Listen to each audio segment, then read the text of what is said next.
2026년 4월 7일 전 세계가 숨죽이고 기다리던 그 순간 미국과 이란의 2주 휴전, 극적으로 타결. 뉴욕 증시는 환호했어. S&P 500 선물 2.5% 급등, 코스피는 5.6% 반등. 브렌트유는 하루 만에 16% 폭락했지. 모두가 외쳤어. 드디어 끝났다. 다시 일상으로 돌아갈 수 있다. 근데 말이야, 바로 그 순간 세계 최고의 거시 투자자 레이 달리오는 정반대 경고를 날렸어. 시장이 예전의 정상 상태로 돌아간다고 믿는 것은 치명적인 오판이다. 끝났다고? 달리오는 말해. 이제 겨우 시작이라고.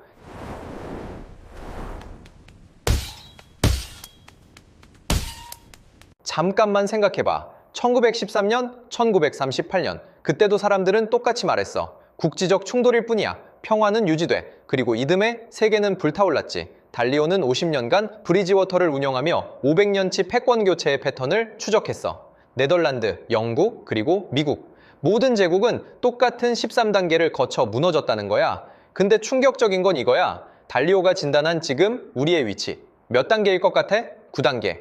다수 전장에서 동시다발 충돌이 터지는 단계. 11단계. 즉 강대국 간 직접 충돌까지. 딱 2계단 남았어. 오늘 이 영상에서 3가지를 쪼개볼 거야. 첫째, 우리가 진짜 9단계에 있다는 증거는 뭔가? 둘째, 왜 세계 최강 미국이 오히려 가장 불리한가? 셋째, 그럼 님들은 지금 뭘 준비해야 하나? 이 영상을 다 보면 뉴스를 보는 님들의 눈이 완전히 달라져 있을 거야. 자, 본론 들어가기 전에 달리오의 프레임워크부터 정리하고 가자. 이걸 알아야 나머지가 다 보여. 달리오는 말해. 모든 제국은 평균 250년 주기로 흥하고 망한다고. 이걸 빅사이클이라고 불러. 16세기 네덜란드, 18세기부터 19세기 영국, 그리고 20세기부터 지금까지 미국. 세 제국 모두 똑같은 궤적을 그렸어. 새 질서가 세워지고 평화와 번영이 찾아오고 부와 권력이 정점을 찍어. 근데 바로 그 정점에서 천문학적인 부채, 극심한 빈부격차, 그리고 제국의 군사적 과잉 팽창이 쌓이기 시작하지. 그리고 결국 내부 분열과 신흥 강대국과의 전쟁으로 무너져. 지금 미국. 님들은 이 그래프에 어디쯤에 서 있다고 생각해? 달리오의 13단계 하나씩 빠르게 훑어볼게. 어디서 많이 본 장면인지 맞춰봐. 1단계. 지배국의 힘이 약해지면서 신흥국과 비슷해진다. 미국 대 중국, 체크. 2단계. 제재와 관세로 경제전쟁이 본격화된다. 대중국 관세, 반도체 수출 통제, 러시아 금융 제재, 체크. 3단계. 생존을 위해 진영별 동맹이 굳어진다. 미국, 유럽, 일본, 이스라엘 대 중국, 러시아, 이란, 북한. 완벽한 체크. 4단계. 강대국 직접 충돌은 피하고 대리전이 폭발적으로 늘어난다. 우크라이나, 시리아, 예멘, 수단. 4군데 동시에. 체크. 5단계. 지배국 내부 재정이 무너진다. 미국 재정 적자 1조 달러 돌파. 국채 이자 지출이 국방비를 넘어섰어. 체크. 6단계. 핵심 산업과 공급망을 정부가 통제한다. 반도체, 히토류, 에너지, 국수주의 총동원. 체크. 7단계. 무역 초크포인트가 무기화된다. 호르무즈 해협, 바브엘 만데보 해협, 홍해, 전부 무기화됐어. 체크. 8단계. 게임 체인저 신무기가 실전 투입된다. 인공지능 자폭 드론, 극초음속 미사일. 우크라이나 전장에서 매일 쓰이고 있어. 체크. 8단계까지 전부 체크야. 전부. 그럼 이제 남은 건 9단계. 다수의 전장에서 동시다발로 충돌이 터지는 단계. 달려오는 단원에 우리는 이미 이 안에 들어와 있다고.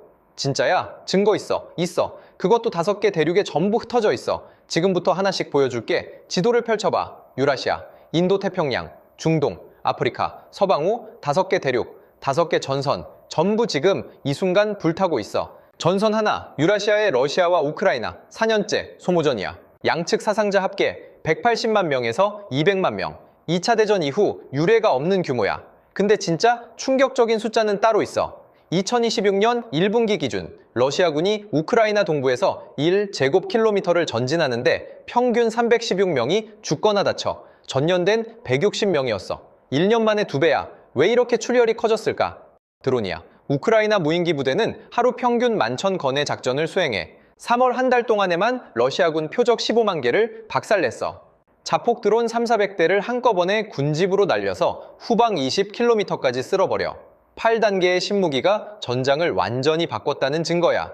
전선 둘, 인도태평양의 대만 해협 중국이 대만을 포위하기 시작했어. 4월 초 인민해방군이 대만 해협 주변에 함정 100척을 동시에 전개했어. 평상시의 2배야. 사실상 해상봉쇄 예행 연습이지. 더 섬뜩한 건 이거야. 중국 동부정부가 뭘 훈련했는지 알아? 제한적 핵공격 대응 훈련, 그리고 방사능 정화 작전. 왜? 미국이 이란의 부셰르 원전을 때릴 수 있다는 얘기가 돌자 중국은 대만 유사시 자기 군대가 전술핵에 노출될 시나리오를 미리 준비하기 시작한 거야.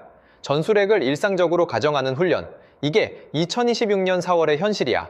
전선셋, 중동 호르무즈 해협, 글로벌 원유의 20%가 지나가는 목구멍. 이란이 봉쇄하자 선박 2,000척에서 3,000척이 한꺼번에 발이 묶였어. 휴전이 돼도 이 적체가 풀리는 데만 몇 주에서 몇 달이 걸려. 근데 진짜 장기 타격은 따로 있어. 카타르의 핵심 LNG 수출기지 라스라판, 여기 인프라의 17%가 이스라엘-이란 충돌 과정에서 파괴됐어. 완전 복구까지 걸리는 시간 3년에서 5년. 쉽게 말해 앞으로 3년 동안 세계 LNG 시장의 공급은 구조적으로 부족할 수밖에 없어. 유럽이 겨울마다 가스값에 벌벌 떨게 될 거란 얘기지. 전선넷, 아프리카 수단 내전, 올해로 4년째. 지금까지 추정 사망자 40만 명, 난민 1,100만 명, 그리고 3천만 명이 기근 위기에 놓여 있어. 전체 인구의 절반 이상이 굶고 있는 거야. 사우디, 아랍에미리트, 러시아 바그너 그룹, 이란. 이 나라들이 전부 양쪽 군벌 뒤에 돈과 무기를 대고 있어. 누구도 말리지 않는 대리전, 달리오 모델 4단계의 교과서 사례야. 전선 5, 서방 후 이번엔 미국 앞마당이야. 2026년 1월 미군 특수부대가 카라카스 대통령 관저를 급습해서 베네수엘라 마두로 대통령을 체포해 뉴욕으로 끌고 왔어. 남부의 창작전. 마두로가 무너지자 베네수엘라에서 하루 35,000배럴씩 공짜로 석유를 받던 쿠바가 즉사했지. 3월 16일 쿠바 전국 전력망이 완전히 붕괴. 1,100만 명이 암흑에 빠졌어. 그러자 러시아가 바로 움직였어. 10만 톤짜리 원유 유조선을 하바나항에 꽂아 넣었어. 미국 턱 밑에. 60년대 쿠바 미사일 위기. 기억나지? 그 장면이 다시 재생되고 있는 거야. 자, 여기서 잠깐 멈춰. 5개 전선, 9단계 증거. 충분하지? 근데 시장에서 진짜 말이 안 되는 일이 벌어졌어. 이거 하나만 기억해도 님들 이 영상 본 보람 있어. 전쟁이 터지면 뭐가 올라? 금. 그리고 은, 안전자산의 공식이지. 근데 이번 이란 전쟁 동안 금은 최대 17% 폭락했어. 은은 무려 28% 곤두박질 쳤어. 왜 그랬을까? 에너지 가격이 폭등하니까 장기 인플레이션 공포가 덮쳤고, 그러자 글로벌 국채 금리가 통제 불능으로 치솟았어. 금이랑 은은 이자를 안 주는 자산이야. 실질 금리가 튀면 들고 있을 이유가 사라져. 거기에 은 시장에 쌓여있던 투기적 레버리지 포지션들이 증거금 부족으로 강제 청산당하면서 가격이 수직 낙하했지. 이게 뭘 의미하냐면 이제 전쟁이 나도 안전자산이 안전하지 않다는 거야. 자본이 숨을 곳이 사라지고 있다는 거야. 달리오는 이걸 자본전쟁이라고 불러. 12단계의 전조야. 9단계를 지나 12단계가 벌써 문을 두드리고 있다는 신호라고. 자, 그럼 이 질문이 남아. 미국은 세계 최강 아니야? 군사력, 경제력, 전부 1등인데 왜 이길 수 없다는 거야? 답은 달리오의 가장 무서운 개념에 있어. 고통 인내력. 잠깐 2500년 전으로 돌아가 보자. 고대 그리스, 스파르타 전사들, 페르시아 제국이랑 로마 제국 같은 압도적인 적들을 상대할 때 스파르타는 뭘로 이겼을까? 무기? 아니야. 병력? 택도 없었어. 답은 아고게야. 어릴 때부터 극한의 고통과 결핍을 견디는 훈련. 스파르타는 고통을 무기로 만든 거야. 1914년 1차 대전 서부전선. 세계 최강의 화력을 가진 서방 군대들이 뭘로 무너졌지? 포탄 충격, 참호 속에서 몇 달을 견디다 정신이 부서져 버린 거야. 전쟁의 승패는 화력이 아니야. 고통을 누가 더 오래 견디느냐야. 달리오는 이걸 엔듀런스 오브 페인, 고통 인내력이라고 불러. 자, 여기서 미국을 다시 봐. 군사력 1등, 경제력 1등. 근데 고통 인내력? 꼴찌에 가까워. 민주주의 국가의 숙명이야. 전쟁이 길어지면 물가가 오르고 사상자가 나오고 여론이 폭발하고 선거에서 지도자가 갈려. 국민이 고통을 거부하면 전쟁은 멈춰. 반면에 러시아, 중국, 이란 같은 권위주의 국가는 어때? 여론 따위 무시하고 강압으로 밀어붙여. 국민이 배를 골아도 지도자는 자리를 지켜. 그리고 미국은 또 다른 문제가 있어. 제국의 과잉 팽창. 미국은 지금 전 세계 70여 개국에 750개에서 800개의 군사기지를 운영하고 있어. 어마어마하지? 근데 이게 힘이 아니야. 짐이야. 유지비만 해도 천문학적이고 전선이 분산돼서 어느 한 곳도 집중할 수가 없어. 이게 단순한 이론이 아니라는 걸 보여주는 숫자가 있어. 이번 이란 전쟁 단 5주 만에 벌어진 일들이야. 미국 휘발유 평균 가격 갤런당 4달러 8센트까지 치솟았어. 대선 직전 대비 거의 1달러가 올랐어. 미군 전사자 최소 13명, 부상자 수백 명. 국방부는 의회에 2천억 달러 규모의 추가 전비를 요청했어. 트럼프 대통령 지지율 42%에서 고착. 부정평가는 51%. 그리고 여론조사. 미국 성인의 60% 이상이 이란에 대한 군사공격은 너무 지나쳤다 고 답했어. 민주당 지지자의 86%, 무당층의 61%, 심지어 공화당 지지자의 절반이 지상군 파병에 반대했어. 공약이 뭐였지? 영원한 전쟁의 종식, 미국 우선주의, 정반대로 가고 있어. 그리고 이 모든 걸 한 장면으로 압축하는 사건이 최근에 터졌어. 텍사스주 상원의원, 특별 보궐선거, 포트워스 지역이야. 이곳이 어떤 곳이냐면 2024년 대선 때 트럼프가 무려 17%포인트 차로 압승한 보수의 성지야. 공화당의 아성이지. 근데 이번 보궐선거에서 무슨 일이 벌어졌게? 지역노조위원장 출신의 민주당 정치 신인 테일러 레메트가 57% 대 43%로 공화당 후보를 박살냈어. 트럼프와 텍사스 주지사가 직접 유세를 띄웠는데도 14%포인트 차로 뒤집혔어. 31%포인트가 움직인 거야, 1년 만에. 이게 의미하는 게 뭐겠어? 미국인들은 휘발유 값과 전사자소식 앞에서 이념을 버리고 있다는 거야. 이란은 미국을 이길 필요가 없어. 미국이 스스로 지칠 때까지 그냥 버티기만 하면 돼. 이게 고통 인내력 전쟁의 본질이야. 그리고 지금 미국은 이 전쟁에서 지고 있어. 자, 여기까지 왔으면 한 가지는 분명해. 물론 달리오의 빅사이클이 절대적인 미래는 아니야. 예측은 예측일 뿐이고 역사가 똑같이 반복된다는 보장도 없어. 근데 말이야, 50년간 세계 최대 헤지펀드를 이끈 사람이 500년치 데이터를 분석해서 내놓은 경고라면, 최소한 만약 그가 맞다면 님들은 뭘 고민해야 할까? 라는 질문 정도는 던져볼 가치가 있지 않을까? 세 가지만 짚어볼게. 첫째, 달리오가 맞다면 자본 전쟁은 일상이 돼. 미국 재정 적자는 1조 달러를 넘었어. 국채 이자가 국방비를 넘어섰어. 근데 전쟁은 더 해야 해. 그럼 어떻게 될까? 달리오의 답은 하나야. 중앙은행이 스스로 국채를 매입하는 화폐 발행의 시대, 12단계, 금융억압이야. 이게 님들한테 뭘 의미할까? 달러 가치가 구조적으로 깎여나간다는 뜻이야. 통장에 넣어둔 현금은 매년 알게 모르게 가치가 증발해.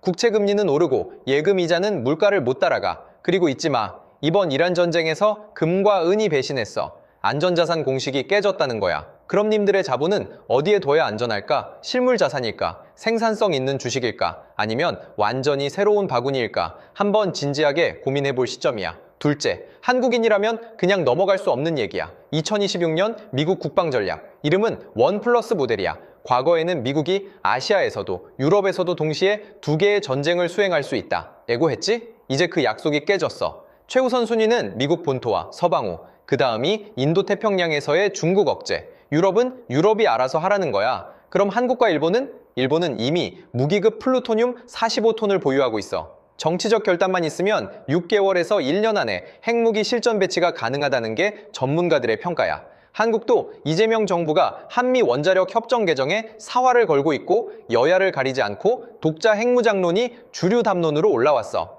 달리오가 맞다면 한반도는 핵시대의 문턱에 서 있는 거야. 자산, 세금, 미래 설계까지? 이제는 이 변수를 빼놓고 계산할 수 없는 시점이 됐어. 셋째, 이게 제일 무거워. 2차 대전 이후 80년 동안 세계를 지탱해온 게 규칙 기반 질서였어. UN, 자유무역, 국제법, 핵 비확산.